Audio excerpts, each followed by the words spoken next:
कोई किसी तरह की मेडिसिन की जरूरत ना पड़े। और जो इन सर्विस में वो ये कि हाय एवरीवन, जय हिंद, जय भारत, जय माता। This is chief engineer Praneet Mehta sitting with our very own doctor Suraj Rana from Apollo clinic, DG shipping approve doctor in Dehradun. And today we are going to cover diabetes. अगर मुझे डायबिटीज़ है कहना है जॉइन मर्चेंट नेवी, अगर मर्चेंट नेवी के join करने के बाद if I get diabetes, till what limits can I still be sailing, asthma and another is thyroid. So let us ask sir himself. अब सर आते हैं डायबिटीज़ पॉइंट पे। Sir what about diabetes? Diabetes वही है कि fresher तो not allowed. Fresher को diabetes बिल्कुल भी नहीं होनी चाहिए। बिल्कुल भी नहीं होनी चाहिए। नॉट इवन वो जो माइल्ड डायबिटीज़ बोलते हैं, कुछ नहीं। हाँ, ऐसा भी नहीं। मतलब कि फ्रेशर के लिए जो ही शुड बी नॉन डायबिटिक। तो किसी को अगर डायबिटीज़ है, जैसे टाइप 1 डायबिटीज़ होती है जो यंग एज में अगर किसी को डिटेक्ट होती है तो फिर इट्स बेटर कि जो अच्छा, टाइप 1 डायबिटीज़ में भी आप जॉइन नहीं कर सकते? टाइप 1 डायबिटीज़ मतलब वही है कि जो that is insulin dependent diabetes. Okay. वो यंग एज में जो है ज़्यादातर टाइप 1 डायबिटीज़ ही होती है, और एडल्टहुड में जो है ज़्यादा जो डिटेक्ट होती है वो टाइप 2 डायबिटीज़ होती है, जिसे हम बोलते हैं non insulin dependent diabetes. Okay sir. पर new term is type 2 diabetes, और उसके लिए new term is type 1 diabetes. तो फ्रेशर के लिए तो डायबिटीज़ इज़ नॉट अलाउड, लेकिन हाँ इन सर्विस सी फेयरर्स के लिए जो है डायबिटीज़ विद इंसुलिन अगर है तब इट इज़ नॉट अलाउड, लेकिन it should be manage with oral medicine. और कुछ कंपनीज के क्राइटेरियाज रहते हैं कि it should not be more than 3 salts, it should be less than 3 salts, या कोई 4 सॉल्ट्स तक आप मेडिसिन ले सकते हैं। 1 या 2 सॉल्ट्स अगर आप ले रहे हैं तो मोस्टली इन मोस्ट कंपनीज मतलब यू विल पास। लेकिन कहने का मतलब ये, अगर आप डायबिटीज और आपको इंसुलिन लेना पड़ रहा है तो आप कोई चाहे पहले एंट्री है चाहे बाद के आप ज्वाइन ही नहीं कर सकते विद इंसुलिन। तो क्योंकि विद इंसुलिन के साथ बहुत सारे इश्यूज होते हैं। आपको हाइपोग्लाइसीमिया हो सकता है इंसुलिन के एकदम बाद, विच कैन कॉज वही हाइपोग्लाइसीमिया अपने आप में एक इमरजेंसी है।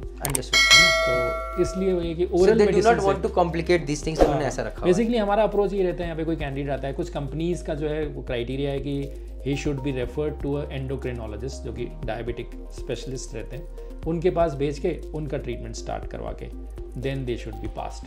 तो अलग अलग क्राइटेरियाज हैं, पर बेसिक जो एक क्राइटेरिया है, जो एक आइडिया है, इट इज़ यही कि आपका जो है ओरल मेडिसिन से भी डायबिटीज़ जो है वो आपका कंट्रोल मैनेज हो जाना चाहिए फॉर इन सर्विस सीफेयरर्स। और फ्रेशर्स के लिए तो जो है it is not allowed at all. Sir what about asthma again? अब अगला आता है अस्थमा। अस्थमा अगेन इटसेल्फ, कि अगर अस्थमा जो है किसी का कोई फ्रेशर है, किसी का जो है मैनेज नहीं हुआ है, मतलब कि उसको दवाई के बिना मतलब मैनेज नहीं हो पा रहा है, तो ही इज़ नॉट अलाउड। क्योंकि लेकिन अगर दवाई के साथ वो जो पंप लेते हैं उससे मैनेज हो रहा है तो कोई दिक्कत नहीं है? नहीं, उसमें फ्रेशर्स के लिए वही है कि it is not allowed. Freshers का जो है क्योर हो जाना चाहिए, मतलब थोड़े बहुत ट्रीटमेंट के साथ क्योर हो जाना चाहिए, मतलब उसको वहाँ पे इन शिप जो है उसकी जरूरत ना पड़े, पंप की जरूरत ना पड़े, कोई किसी तरह की मेडिसिन की जरूरत ना पड़े। और जो इन सर्विस में वही है कि it should be managed with medicine, it should be managed with medicine. Okay sir, again last but not the least is thyroid. इसका बताइए सर। थायराइड का भी सेम इशू है। थायराइड में भी वही है कि अगर कोई यंग है, न्यू एंट्रेंट है, तो उसका जो है विदाउट मेडिसिन जो है मैनेज हो जाना चाहिए। अगर कभी उसका थायराइड का इशू हुआ हो, मतलब सपोज उसका थायराइड कभी आया हो, हिस्ट्री रही हो थायराइड, तो वो क्योर्ड हो जाना चाहिए उस समय तक। लेकिन अगर जो है किसी का इन सर्विस में है थायराइड, तो ये मोस्टली थायराइड की मेडिसिन आपको क्रॉनिकली लेनी पड़ती है, तो it should be managed with medicine. मतलब उसमें वो ये कि उनके जो है फिजिकल कैपेबिलिटीज वो हैम्पर नहीं होनी चाहिए with thyroid. Okay, great. So guys, this is the idea we have got about BP, diabetes, thyroid और उसके अलावा asthma. So I think so कि ये बहुत सारे कॉन्सेप्ट क्लियर करता है। न्यू एंट्रेंस ज्वाइन कर रहे हैं, ना तो बीपी का इशू होना चाहिए, ना अस्थमा का, ना तो डायबिटीज़ का और ना थायराइड का। So you have to be physically fit. So guys please keep playing some kind of sports and maintain a healthy lifestyle, not like me Praneet Mehta junk food भी चल रहा है, जय माता दी। So this is very very important. If you have liked this video, please like, share with your friends so that this common myths are cleared. And अगर आपको और you want to have more such knowledge, please go through this playlist, आपको और knowledge मिलेगी।